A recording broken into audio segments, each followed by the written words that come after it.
Philippe Robert, bonjour. Bonjour. Philippe Robert, nous nous Oui. retrouvons pour notre 12e émission des Contes du ciel et de la terre. Mm. Et vous m'avez demandé de parler des récentes élections municipales qui ont eu lieu il y a une quinzaine de jours environ. Donc je vais vous laisser en expression libre commenter ces élections, puisque je crois que vous avez des choses à nous livrer. Oui, je vais être bref quand même, parce que ce sont des élections extrêmement importantes, bien sûr, parce que ce sont des élections qui se font au plus proche du peuple. Mais bon, il se trouve par exemple qu'ici même, où je réside, je n'ai eu aucun choix pour élire qui j'aurais aimé élire, donc je me suis abstenu. C'est la première fois que ça m'arrive, mais je ne pouvais pas faire autrement. Le choix m'étant interdit, je prends la liberté de m'extraire. Voilà. Quand vous en dites fait. interdit, c'est-à-dire qu'il n'y avait pas de candidat Non, correspondant à votre choix, d'accord? absolument pas. Aucun. Tous étaient de la même tendance, que je respecte bien sûr, mais voilà, c'est tout. Ça, c'est une chose. Maintenant, elle a été extrêmement importante au niveau national, à mon sens, parce qu'elle a donné un éclairage de la situation dans laquelle se trouve actuellement la France, qui est une situation que moi je qualifie de tragique. Et même je vais plus loin, en ce sens qu'elle me paraît avoir quelque chose à voir avec le XVe siècle, notre XVe siècle français, et le rendez-vous de Chinon entre Charles VII et Jeanne d'Arc. Voilà. Ça, il y a, à mon sens, nous sommes revenus au XVe siècle aujourd'hui, et l'action à entreprendre, au XVe siècle, c'était de bouter les Anglais dehors. Aujourd'hui, c'est de bouter un ennemi intérieur qui est en train de, de, de, de changer le peuple. Voilà, c'est tout. Oui, bien sûr, nous allons en reparler, Oui. puisque justement, ce qui fait l'intérêt de nos conversations, c'est la contradiction. Mm. Et nous ne sommes pas exactement pareils, en tout cas, nous ne portons pas les mêmes opinions, mais vous avez remarqué que nous ne nous censurons pas et Ah non, n'exerçons mutuellement aucune pression dans les propos que non. nous pouvons tenir. Je dis ça parce que à la fin, on prendra un exemple de personnes qui censurent les autres, c'est-à-dire qui utilisent différents moyens, soit des supports d'expression, soit de l'argent pour Ouais. imposer leur opinion aux Si vous autres. me permettez, je vais Je vous vous en donner prie. un exemple flagrant pour ne pas... enfin, c'est ce qui s'est passé avec François Fillon. François Fillon a subi des pressions telles pour un motif sans doute valable. Non, il n'était pas valable ce motif. Et bon, moi je ne vote pas, mais peu importe, je peux avoir des opinions, je ne vote pas parce que Mmh. comme je fais un peu de stratégie en herbe hein, pour le plaisir, mais bon, ce faisant, je suis pas mauvais, donc je préfère garder une distance avec tout pour Ouais, continuer je à comprends. réfléchir dans tous les sens, c'est-à-dire tout voir. Mais c'est pas pour autant que je m'intéresse pas à la politique, bien sûr. Mmh. Et La juste preuve. concernant François Fillon, je vous le dis clairement, non, le motif n'était pas du tout légitime.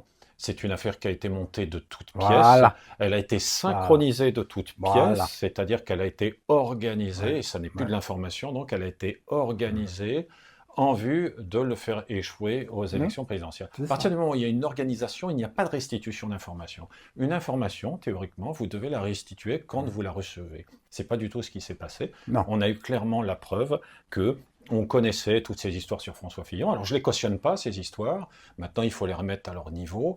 Mais par contre, il y a eu une orchestration, une manipulation, une construction. Et ça, c'est indiscutable. On est bien d'accord, bien sûr. Et je prendrai un exemple, alors très opposé à la fin Oui. de cet audio, parce que je pense que ces sujets deviennent de plus en plus importants. On les voit à travers d'autres exemples, la fabrication des affaires, la fabrication des preuves, et ça touche un peu tout le monde, enfin tous les gens qui gênent un peu. Et je prendrai un exemple opposé. Je sais que c'est pas votre orientation politique, mais c'est pas grave. Ce qui est important, c'est la notion de manipulation, de construction politique. Bien. Donc, l'élection municipale, d'ailleurs, il faut la mettre en relation avec les élections précédentes, européennes et autres, parce que tout ça, ça fait un tout qui maintenant compte, à mon avis, d'une façon extrêmement importante pour l'avenir immédiat, et à plus long terme après, mais immédiat de la société française. Voilà. Euh, ce que je veux dire, c'est que nous nous trouvons face à un choix. Nous avons un choix à faire qui est le suivant. Ou bien nous acceptons et nous faisons ce qu'il faut pour que la France reste la France, c'est-à-dire la France qui est issue de la triple alliance d'Athènes, Rome et Jérusalem, en passant par les temps obscurs, soi-disant d'ailleurs, soi-disant, parce qu'il n'y a rien d'obscur dans le Moyen-Âge, au contraire, c'est là où tout s'est fabriqué pour donner la Renaissance italienne et toutes les beautés qui en sont issues. Et dont moi-même, je juge encore aujourd'hui, des siècles après. Bon, voilà. Ce que je veux dire, nous sommes donc face à un choix. On a le droit de faire le choix qu'on veut, mais je crois que le choix qui sera fait est vital. Il est vital, il est à la hauteur de l'existence ou de la non-existence d'un peuple millénaire. Voilà. Et ce choix, vous pouvez nous en dire plus ou ça... Écoutez, pour moi, je veux dire pour moi, hein, je ne l'impose à personne, la France, qui est un État-nation particulier parmi les nations, est faite d'une âme qui est le baptême, à partir du baptême de Clovis en 498, est faite d'une âme et d'un corps social sain. Corps social français, les Français, eux-mêmes d'origine millénaire, etc. Donc, je plaide, moi, pour une alliance entre quelqu'un qui représenterait l'âme de la France. Alors là, nous parlons dans le haut sein, au sein de la République. La République est un régime politique, mais actuellement, nous sommes sous les lois de la République. Bon, alors je veux dire, il faut quelqu'un qui représente l'âme de cet État-nation millénaire et quelqu'un qui vienne en soutien pour le corps social français qui a besoin d'être régénéré, de se régénérer pour survivre. Oui, voilà. D'accord, très bien, ça me paraît assez clair. Alors, je voulais qu'on aborde quand même un sujet d'actualité, puisqu'il se passe en ce moment même, c'est la guerre en Iran. Peut-être avant de l'aborder, on va revenir un instant sur ce que vous disiez concernant François Fillon, parce qu'il y a une autre affaire aujourd'hui, depuis hier, puisque nous sommes le samedi 4 avril. Il y a une autre affaire, alors je sais que ce n'est pas du tout votre bord politique, mais il faut quand même le signaler, qui concerne Rima Hassan, la députée très, pro-palestinien. Alors vous, étant pro-juif israélien, évidemment, ça vous oppose un peu, mais je vous en prie, allez-y. Aussi, parce que, écoutez, moi, j'essaie toujours de ne pas parler dans le vide, ni sans avoir les éléments me permettant d'émettre un avis.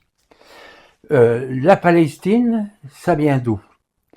La Palestine a été fabriquée dans les années 60, c'est d'ailleurs c'est 67, hein, par le KGB russe, enfin soviétique.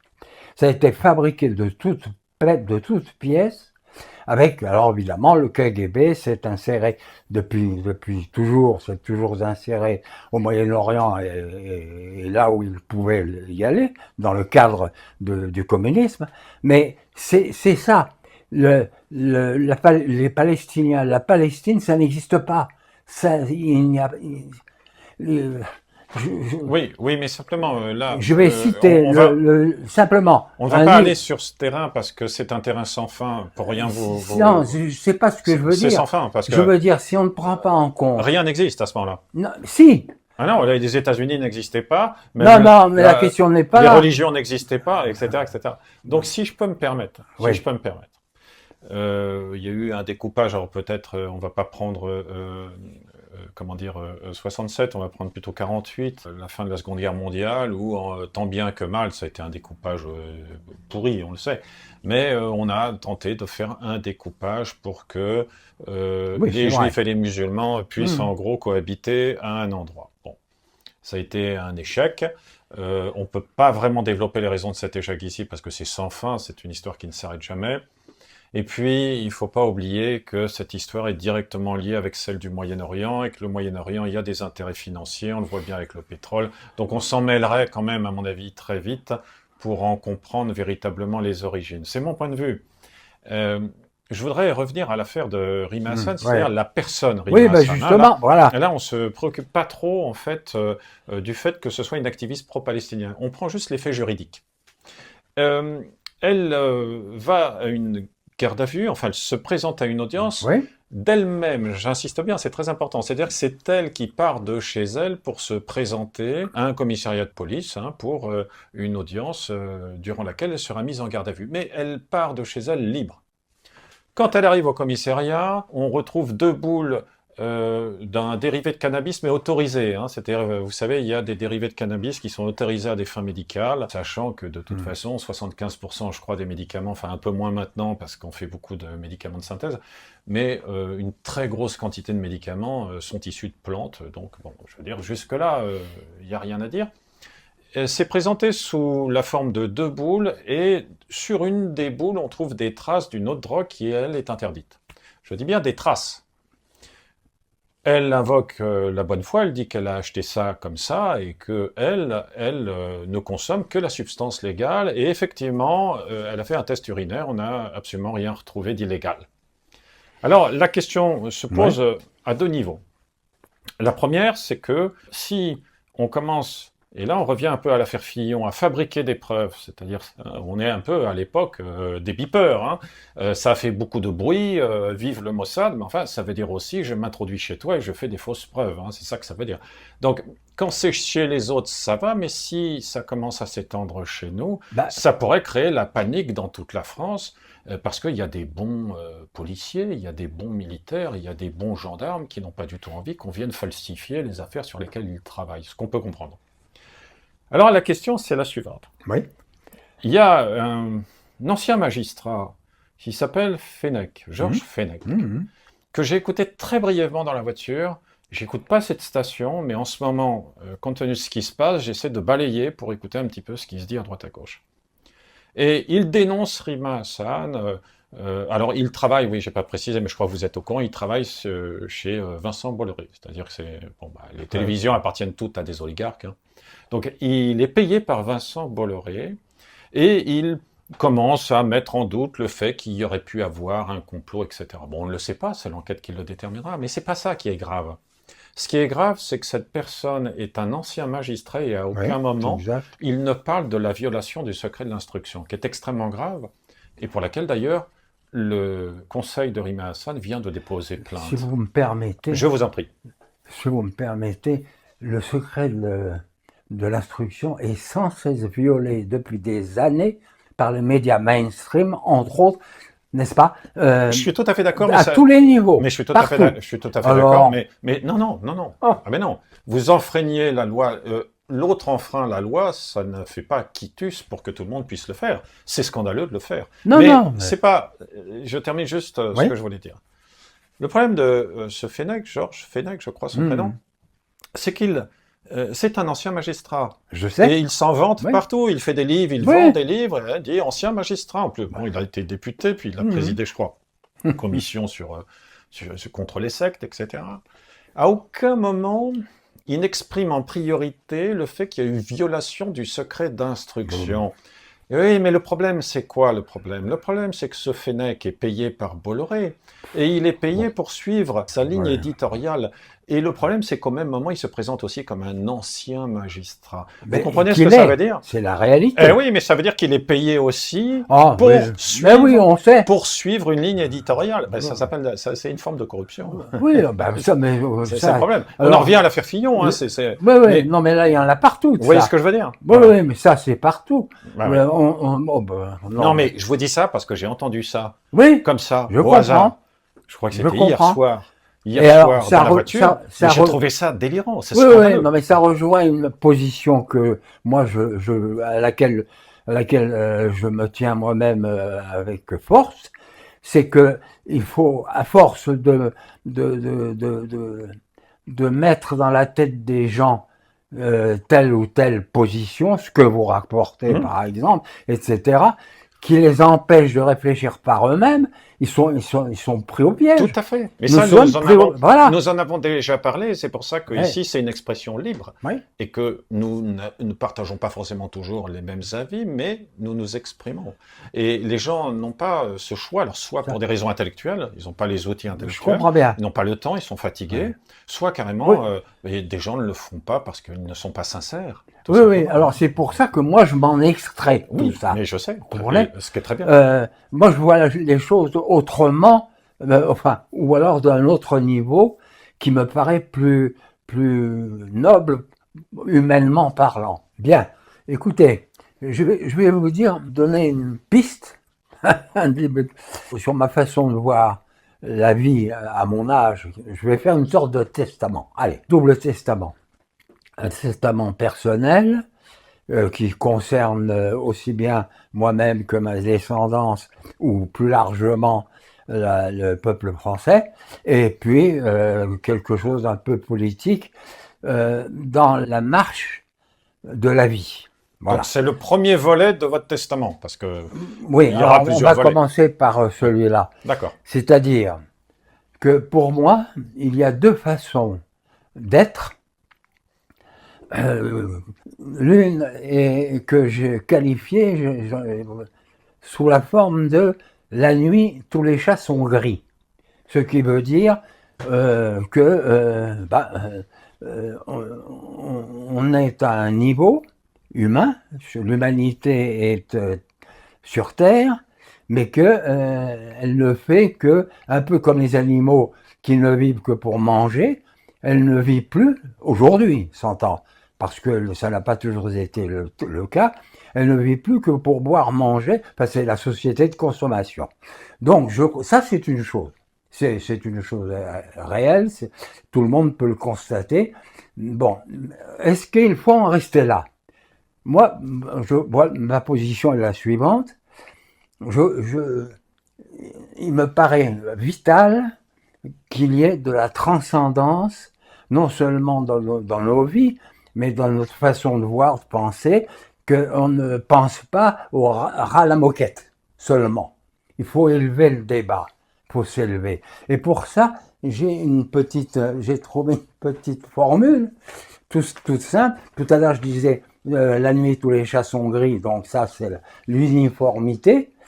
Hein. Et alors... La lumière, ça va, parce que du coup... Oui. Ouais, c'est bon. Mais moi, je suis pour... alors, la perfection n'est pas de ce monde, mais ce qui me paraît vital, c'est que si elle n'est pas de ce monde, en tout cas, je fais tout ce que je peux pour aller vers cet état de perfection que n'atteindra ou on n'atteindra jamais, mais qui vous élève. Oui, c'est une recherche. La vie est une recherche. C'est ça que je veux dire. Bien sûr, tout Voilà. à fait. Ça, Non, mais c'est très bien. Là, sur ce point, nous partageons tout. Parce que je conçois aussi la vie comme une recherche permanente. Si vous voulez bien, on va terminer sur ce qui se passe, comme je l'avais indiqué, sur l'Iran notamment, parce que quand même, c'est très problématique. Aujourd'hui, je trouve que ce conflit est en train de montrer les limites de l'Occident et nous risquons gros. Et j'avais une question simple. On voit les limites que nous avons à suivre d'autres personnes. Alors, je sais que vous les avez admirées. Je pense à Trump, à Netanyahou, vous avez le droit, mais peut-être que cette fois-ci, ils ont vu un peu gros, un peu trop gros. Et des gens sont contraints de les suivre. Alors, pas officiellement. La France essaie de s'en extraire, mais en réalité, elle ne peut pas, puisque pratiquement toutes ces armes sont contrôlées par la technologie israélienne. C'est la même chose pour le renseignement. Donc, en fait, la France continue à faire du business avec Alors, Israël et les États-Unis. je- Alors, la question... Bah, allez-y, si vous voulez vous exprimer oui, dessus. parce que ça, c'est un point de vue, très bien. Moi, j'en ai un aussi qui fait partie du point de vue que vous avez exposé, mais qui est le suivant. L'Iran, le peuple iranien, l'Iran, qui est multimillénaire, n'est pas un peuple comme les autres, n'est pas un peuple du Moyen-Orient un peu arriéré, qu'on peut considérer un peu comme arriéré ou je ne sais quoi. Non, je pense que c'est pas faux, parce que, je vais vous dire une chose, Oui, déjà, ils n'ont jamais été capables de prendre leur indépendance. Avec la manne financière qu'ils avaient, ils auraient pu organiser depuis longtemps leur indépendance, ils ne l'ont jamais fait. Donc il y a un problème, à mon avis, il y a un oui. problème avec les pays du Golfe, et peut-être même les pays musulmans d'une façon plus large. Mais vous avez raison, l'Iran, c'est un peuple différent, ça c'est Alors, certain. justement, donc l'Iran, on lui a imposé avec les mollahs l'islam chiite. D'accord, je comprends que les chiites et les sunnites se haïssent.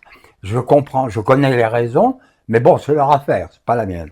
Ce que je veux dire, c'est que l'Iran du Shah, même si on pouvait penser que le Shah avait des défauts, faisait des choses, c'est tout ce qu'on veut, la sabbat, bon, très bien.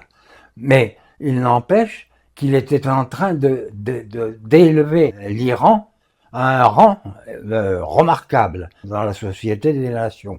Bon, il a été viré, d'accord, mais ce que je conteste, c'est le pouvoir pris par la... Alors, nous sommes les premiers responsables. Khomeini a été mis à la tête de l'Iran par la France. Oui, il Pas était en oublier France, ça. enfin, il a été réfugié en Comme la France. Oui. France en 1945 avait exfiltré Al-Husseini, qui était passible de Nuremberg. C'est incroyable, mais c'est la France toujours. Mais Bon, la enfin, France, elle est coutumière du fait de nouer des relations avec des terroristes. On le voit bien bah, avec l'affaire Sarkozy aujourd'hui. Et on ne comprend pas très bien pourquoi. Ça, je suis tout à fait d'accord. Alors, moi, simplement, ce que je vais conclure en disant que ce que je vois, c'est qu'on ne traite pas un peuple comme il est traité, par exemple, en Iran. C'est-à-dire, il y a eu encore, nous sommes samedi, c'était Oui, hier ou samedi. avant-hier, Ouais. une exécution de quelqu'un qui avait manifesté en disant on n'est pas content, je suis désolé, mais un Alors, pays. Vous comprenez? si vous permettez, Oui, on refera on peut. sur ce sujet. Mais oui, parce que c'est très vaste. Là, j'avais une question Oui, plus précise. Oui, pourquoi c'est très vaste? Parce que ben, nous, il y a des morts auxquelles on s'est un peu habitué, on les a acceptées. Les enfants se font écraser sous des blocs de béton. C'est des musulmans, des arabes. C'est pas grave. Vous voyez ce que je veux dire? Il faut qu'on réserve quand même pas mal de minutes pour traiter le hmm, sujet, hmm. parce que nous avons notre perception de ce qui est acceptable. Mais si on élève la focale, on s'aperçoit que c'est beaucoup plus discutable. Mais je vais poser ma question, Oui. on reviendra à ce sujet Hmm. sans problème. Hmm. La question, c'est de savoir si l'état-major français doit systématiquement suivre des pays qui manifestement peuvent faire des erreurs, puisque c'est le cas. Et la deuxième, ou la question attenante, c'est de savoir si nous devons suivre les ordres d'un état-major qui est sous la direction d'une personnalité politique qui cumule les erreurs, et si nous devons suivre ces ordres en toutes circonstances. Alors, je vais vous dire, ma réponse va être simple. Euh, il est très difficile pour un citoyen particulier de répondre à cette question. Oui, elle est Pourquoi? difficile, mais Parce que elle est elle est très entre importante. les mains de gens qui ont été élus pour les traiter, les politiques, la classe politique, qui actuellement est au 36e dessous. Bon, l'armée, les états-majors obéissent aux politiques. Ouais. C'est un principe de base des démocraties. Et bon, voilà.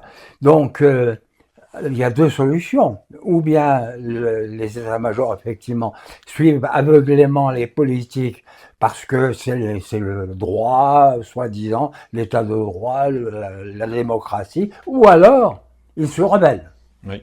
comme en 61 à Ouais. Alger. Ouais. C'est pas difficile. Voilà, il y a les deux. Il y a pas de. Moi, j'ai pas d'autre réponse que Oui, celle-là. non, mais c'est une très bonne réponse, Comprenez? mais je pense que la question se pose. Ça veut dire qu'à un moment donné, je pense que les Oui, militaires ne doivent pas se oui, soumettre à oui, tout je suis d'accord. dès lors que Ouais, la nation ouais, est en danger. Je rappelle que ouais. les militaires servent avant tout le peuple et non pas les Mhm, politiques qui leur donnent ouais. des ordres. Alors il y a une hiérarchie, il y a une structure, mais je trouve que c'est une question intéressante et nous y reviendrons peut-être une autre fois Oui, je tranquillement. voudrais simplement Je vous en prie. ajouter une chose que, en France en particulier, il y a un problème majeur. C'est le sommet de l'État. Le Mhm. sommet de l'État, je vais prendre des mots simples, n'est pas net. Oui, oui, tout à fait, tout à Voilà, fait. c'est tout. Et vous savez ce qui m'inquiète, et on va conclure là-dessus, de toute Oui. façon, on refera une émission, c'est que quand je mets bout à bout tout ce qu'il se passe, fabrication de preuves, manipulation, Ouais, sommet de l'État pas net, oui, bien ouais. sûr, les gens qui nous représentent, déjà ne sont pas représentatifs, parce qu'on dit ils ont été élus, Macron, il ne représente que 15% de la population aujourd'hui, c'est-à-dire moins que les gardiens de la Révolution, hein, il faut juste le savoir, juste se le rappeler. Et il y a effectivement un problème de représentativité, il y a un problème de manipulation, Oui, d'organisation, oui. de fausses preuves, Ouais, etc. ouais. Et ça finira par mettre le pays au tapis. Ah, Parce qu'il y a des gens de bonne volonté, des policiers, des gendarmes, des non, non, militaires, mais je des juges. comprends. Je, Et eux, ils n'ont pas envie qu'il y ait toutes ces structures qui viennent je- interférer dans leurs affaires. alors, je vais vous dire, je suis d'accord, je comprends tout à fait la police, la gendarmerie que je respecte. Et pourquoi la gendarmerie, c'est l'armée. Hein. Oui, Bon, mais il y a des gens de bonne volonté. Ils oui, n'ont pas oui, oui, envie de oui, faire non. des fausses Ce que je veux preuves dire, comme c'est pas. font les gens Oui, au non, sommet, mais ce que je veux dire, ou c'est dans les ce qui est services, important, les c'est qu'ils vipeurs. sont soumis au pouvoir régalien, le pouvoir régalien démocratique, républicain. Oui, Alors, ou bien ils désobéissent, ou alors oui, ils oui. suivent les ordres d'une hiérarchie. Bon, voilà, c'est ça, vous Écoutez, comprenez? le sujet est ouvert, si vous permettez. Hein. Non, Oui, oui, mais oui, effectivement, il est vaste, hein, mais bien le sûr. sujet est ouvert, ça nous permettra d'y revenir. Voilà. Bon, Philippe Robert, ok. je vous remercie vraiment beaucoup. On a passé encore un excellent moment. Et je vous dis à la prochaine fois, Voilà. si Dieu le veut, bien sûr. Je vais même aller plus Oui, loin. oui. Ce qu'à Dieu ne plaise. Ah, ce qu'à Dieu ne plaise. Voilà. Merci beaucoup, Philippe Robert.